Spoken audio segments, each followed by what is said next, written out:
let's talk more about tacking yourself around events. So you've been in the business now for quite some time. I'm sure when you started, you were very dependent on one particular OTA, and then which we've mentioned previously, is most people starting OTA, which is Airbnb.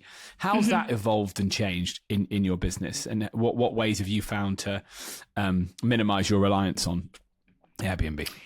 Yeah, so I, during that COVID break, from seeing to guests every single day or weekend, I was able to do some really good research and, up my skills. So I got a direct booking website.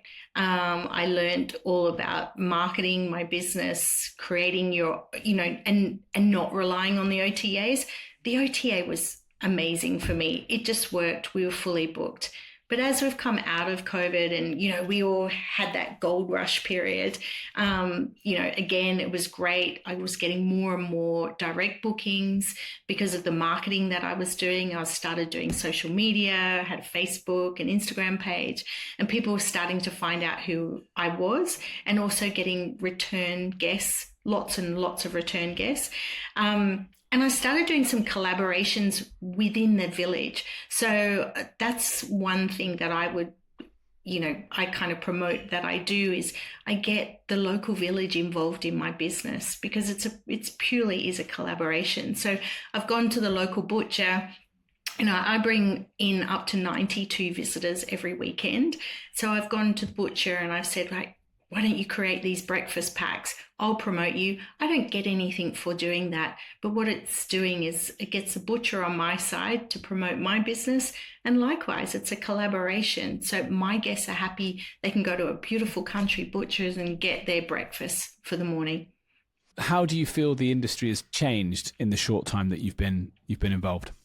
It's changed a lot, actually. So prior to COVID and my learning online, I just did my own thing. It was very successful. I didn't have all this automation. I just relied on Airbnb, and we had bookings flowing in. There was no outside noise. Then when COVID lifted, I started going to conferences. I didn't even know this world existed. I just was, as I said, looking at my own skills, at what I was implementing from being a traveller myself and my hospitality skills. But the industry's got so huge now, like with all of the OTAs, all of the software, all of the automation. A lot of it is there to help guests, help the host, but I think also it can hinder the host as well. Very, very interesting. We know, let's dig through that. We know that the biggest segment of host is people with between sort of 2 and 5 properties, right? So we know that the group that you're in is the most common group. And I think we talked about this before, so let's sort of fill it in for the listeners. Yeah. That initially, I think software companies in the space were building software for large hosts with 500 listings plus, or 100 listings plus, because it felt like an easier market to attack, I'm sure. Yes. There seems to have been a movement, and I think you've helped drive this, and we'll go into the Hospitable Host group in a minute, but I think you've helped drive this, of software now being targeted for the smaller hosts. Are you seeing that being the case? And again, you say it sometimes made things less effective for hosts. What do you mean by that? Yeah, well, yeah, there's so many software programs out there now. I think people get overwhelmed, or there's a shiny object and they think that they've got to have that within their business. But actually, if you dial back, their business prior to that was doing very well. Like, I know one lady, and she has one property and she's got every add-on. She's got her own PMS. She's got every add-on that she could think of, but she's still not getting bookings. And she would be better focusing on her marketing rather than the tools, and all of those things cost money. So it's all taking away from your bottom line. So I do think as a smaller host, you have to be very careful. You can do this business with very well without everything, like the tech stack. Like, look at your tech stack, pull things apart. You don't need it all. And which is, I don't know if that's a good thing for me to say or not, but that's obviously, it's my opinion. It's just my opinion. I think I was subjected to that. You know, I started going around to conferences and seeing what was out there. I think, oh gosh, I need that, and I need that, and I need that. Before I knew it, I had signed up all these things, and then I'm looking at my bank account thinking, wow, where's all my profits gone? Oh, actually, I've pushed it all away to try and make my life easier, and in fact it wasn't. So yeah, you just have to be careful, I think. So anyone who doesn't know, Jodie is obviously the head honcho of the Hospitable Host group, that are phenomenally successful, multiple best-selling books and a mastermind group and all sort of great things that you're going to talk about now. What sparked that? Yeah, so it was actually at my first conference in London. I travelled down, and it was right out of lockdown. So everyone was, you know, out there networking and so on. And I started meeting people like me, and I was just like, as I said before, I'm thinking, wow, I didn't even know this world existed.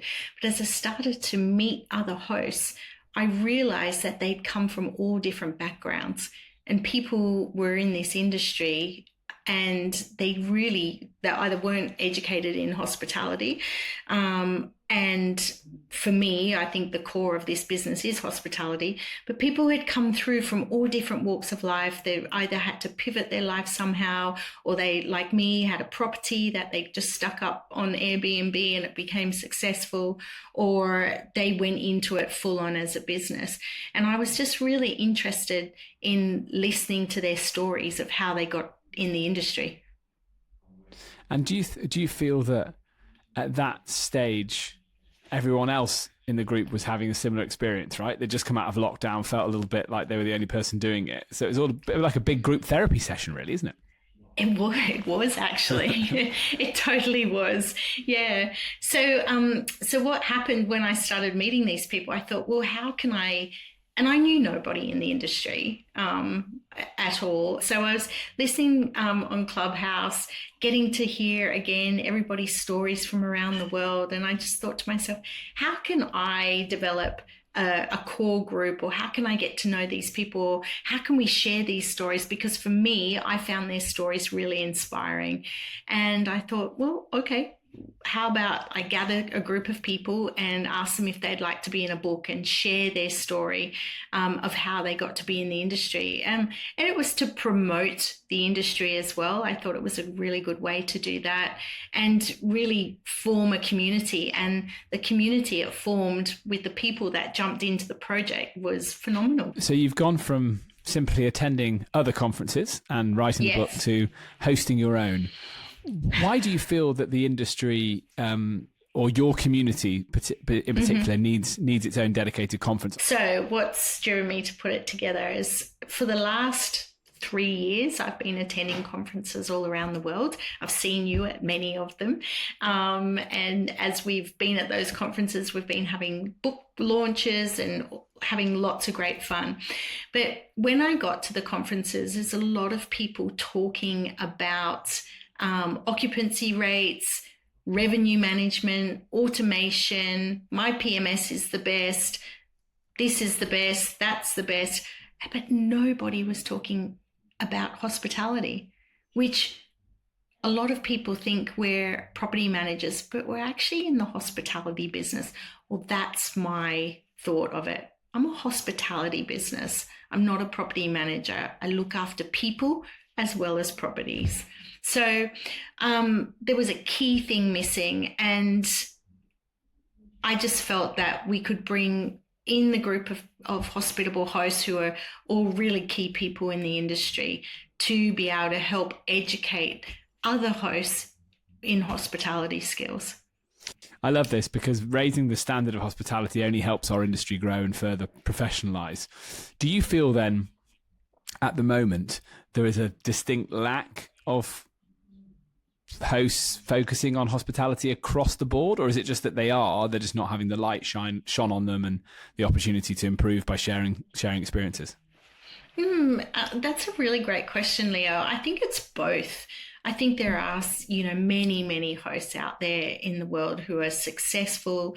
They're doing it right in terms of, guest experience, making their guests feel welcome. But there's a lot of people out there that are more focused on the properties and what the property is doing, and the revenue. And so you've got two sides of the coin. You've got the businesses who are in it for the revenue and making a lot of money, and you've got those hosts who do it because they love it. They're hosts with heart, so to speak. They're the old cottage industry of B&Bs, bed and breakfast in the UK, or little old motels where the owners, really did enjoy their guests or get to know their guests, why they're staying with them.